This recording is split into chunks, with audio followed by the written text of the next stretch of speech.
Bueno, pues la pregunta de la que ya te acuerdas que ya lo platicamos, ¿no? La que le hacemos a todo el mundo ya es como de base. Perfecto. ¿Qué es el arte? Pues es una buena pregunta. En realidad no hay una respuesta unívoca. Es una respuesta en construcción, en realidad.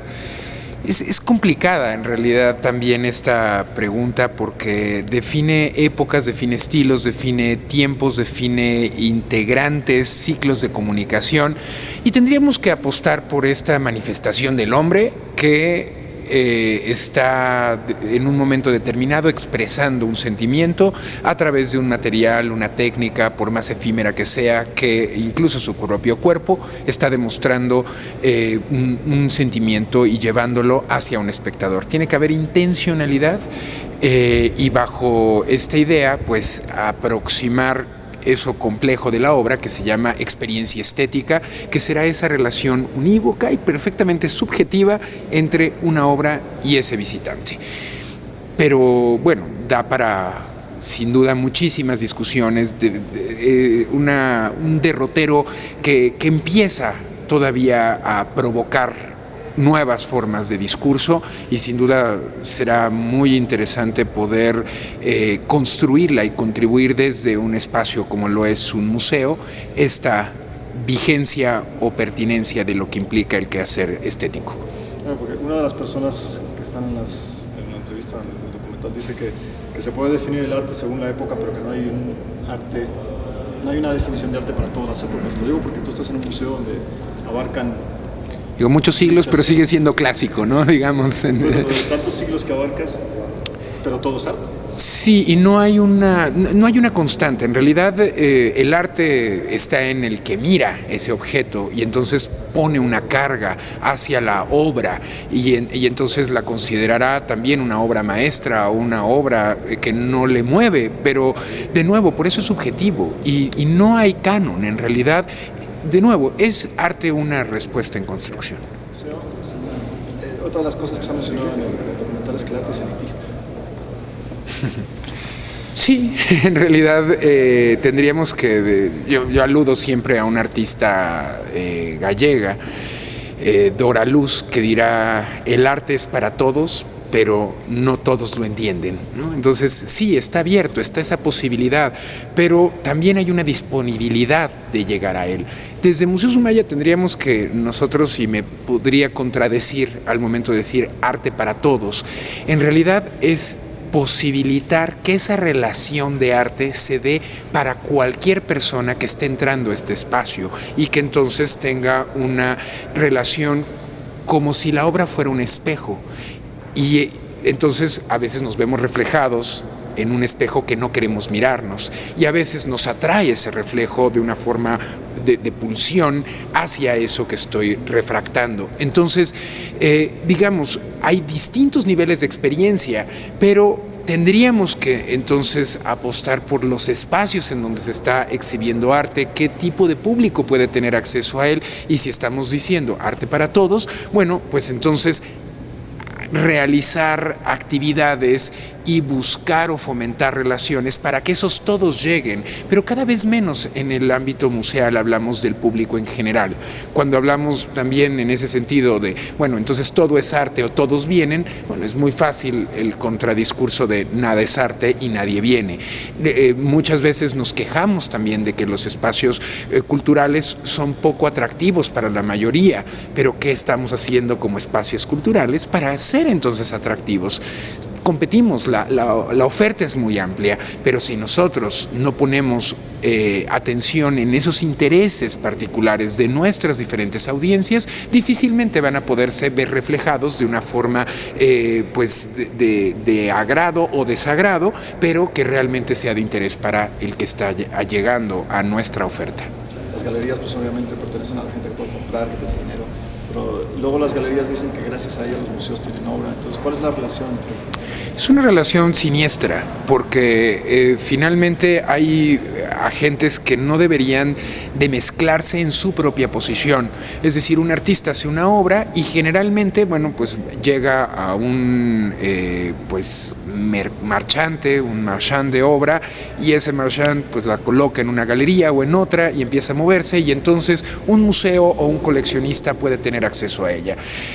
Pareciera que es muy simple y hemos minimizado las variables de esa gran ecuación, porque en realidad hay una perversión cuando el curador se vuelve también el artista, o de pronto se vuelve partícipe de una galería y al mismo tiempo entra el discurso de un espacio museal. Y entonces esa perversión, lejos de ser un círculo virtuoso, se vuelve realmente mucho más complejo. Se podría utilizar para manipular variables. Entonces un artista pues se queda legitimado por este aparato que representa un museo de una forma francamente pues poco ética, y bajo esta dinámica quien sale perdiendo pues es el espectador, más allá de que favorece a una de las variables de esa gran ecuación.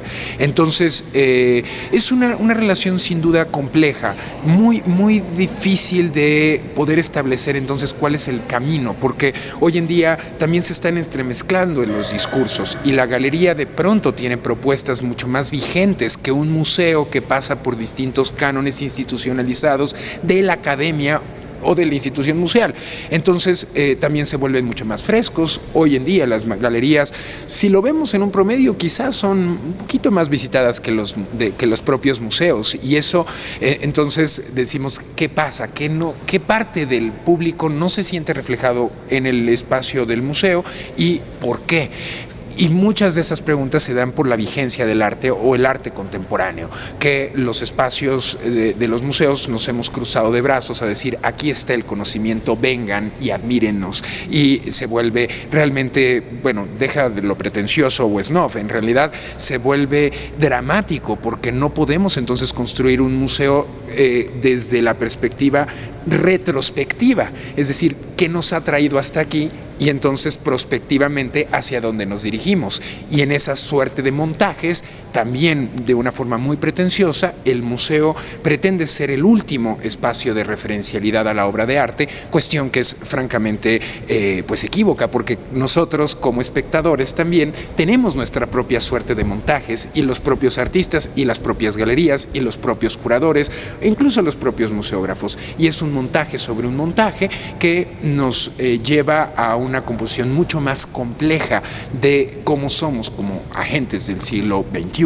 Y en esta suerte de montajes, bueno, pues el museo es solamente uno más y la galería uno más, y su diálogo pues logra realmente resquebrajar el discurso, y de nuevo la obra es lo que nos debería de interesar, ni siquiera quién la hizo ni en qué momento la hizo, y es quizá el punto que más perdemos de vista.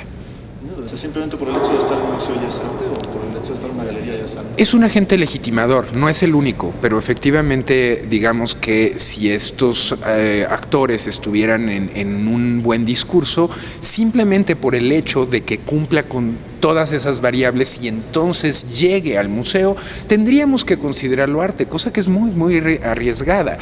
También es cierto que cuando estamos frente a una obra nos deja en un cierto desamparo, porque creemos que necesitamos entenderla. O bien, más pasa con el arte contemporáneo, como creemos entender el arte del pasado o el arte clásico, creemos que también son las mismas variables las que nos van a ayudar a comprender esta nueva expresión.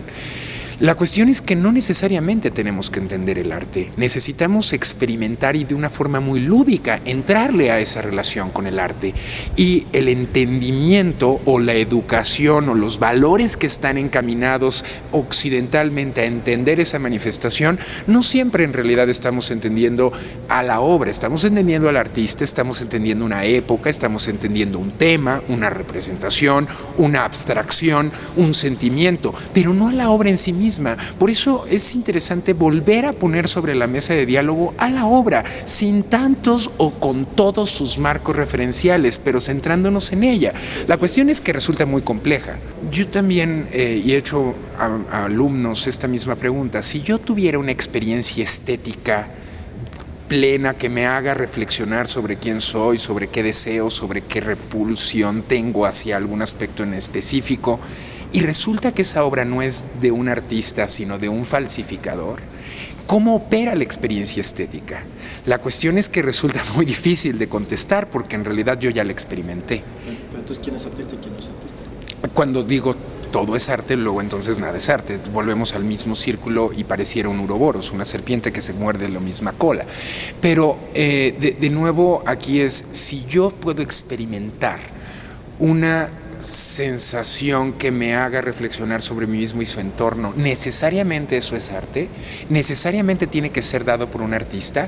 Cada vez más el siglo XXI nos vemos pues imbuidos en una vorágine cada vez más compleja, donde el artista no solamente es un artista plástico, a veces viene formado desde el psicoanálisis, desde la filosofía, desde la antropología social, desde la historia del arte, y entonces cada vez entonces se vuelve mucho más complicado definir también al artista y definir su producto. Pero estamos entonces frente a un fenómeno nuevo y podríamos decir que estamos viendo el nacer de, yo qué sé, de la filosofía constructiva o de los objetos filosófico-creativos que no son arte pero que te hacen pensar. Porque realmente el hecho de pensar es más... Desde un punto de vista del pensamiento y no necesariamente desde la estética.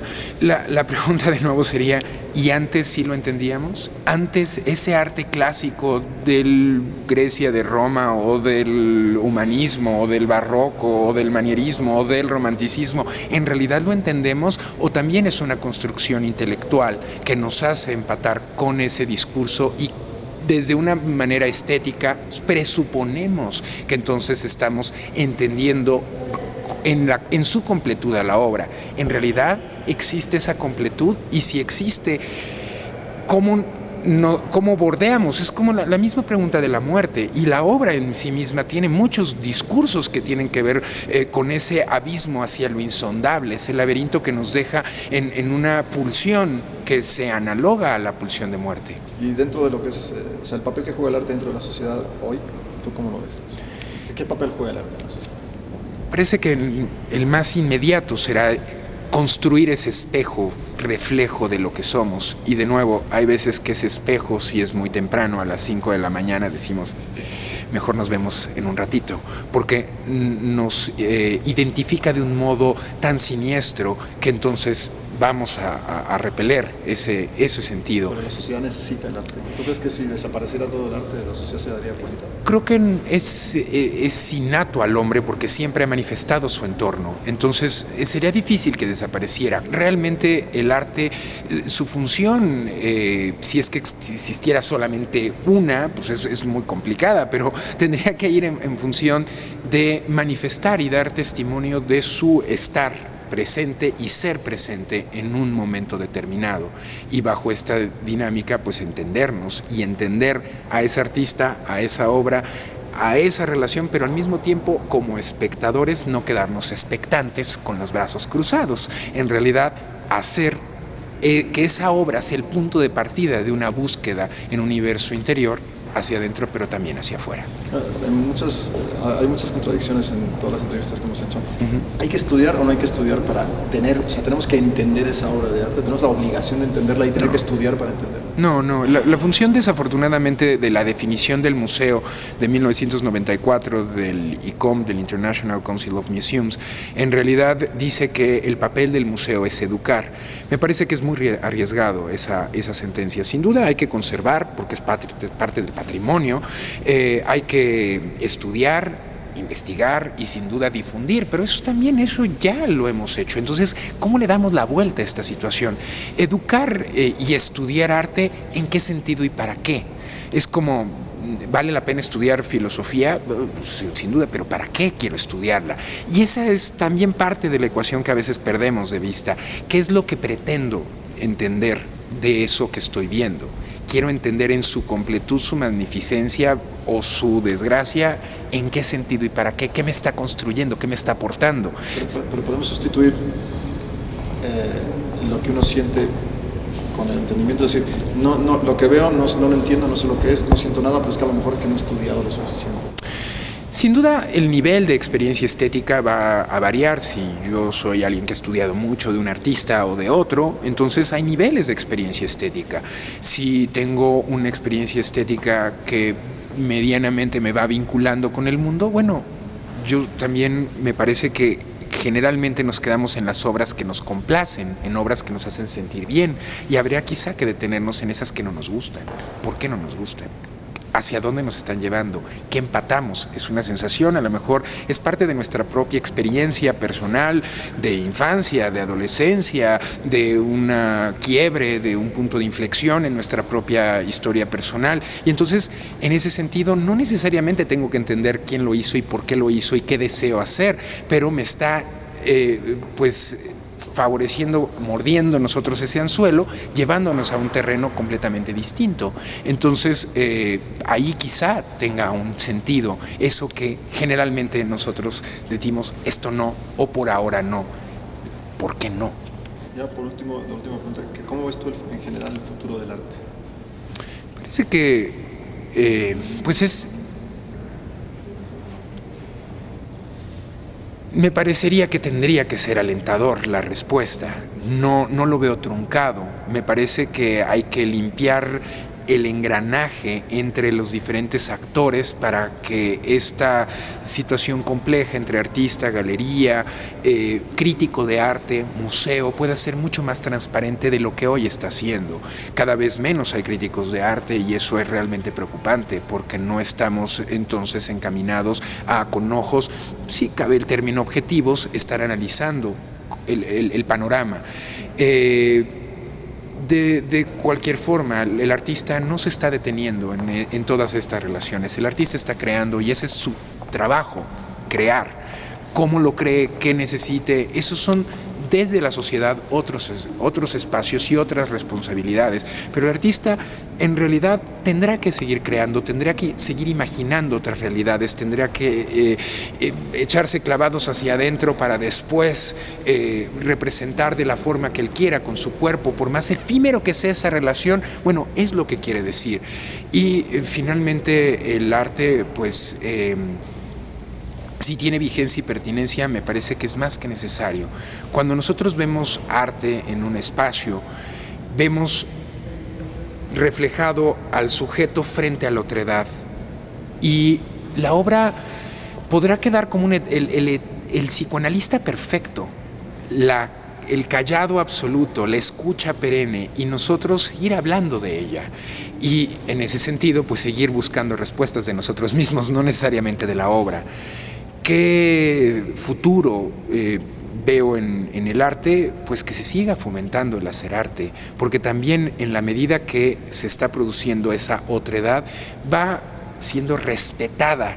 Y al momento de trasladar eso al espacio social, pues vemos ese respeto y ya no como tolerancia al otro, porque en realidad la tolerancia siempre vendrá a yo te estoy tolerando, estoy respetando cómo eres, cómo piensas, qué deseas, qué te frustra, cuáles son tus pasiones, y bajo esta dinámica nos hace una mejor sociedad. Siempre el arte funcionará como esa válvula de escape que si no la tuviéramos, pues nos volveríamos psicóticos en esta relación entre lo real y la realidad. Entonces, el fomentar el arte nos va o contribuye a construir y a deconstruir al mismo tiempo una mejor realidad. Pues creo que ya todo. ¿No? Espero que haya sido positivo, sí, ¿no? Ha sido muy que productivo. no haya yo dicho alguna tontería, seguramente sí, Sí, pero... no.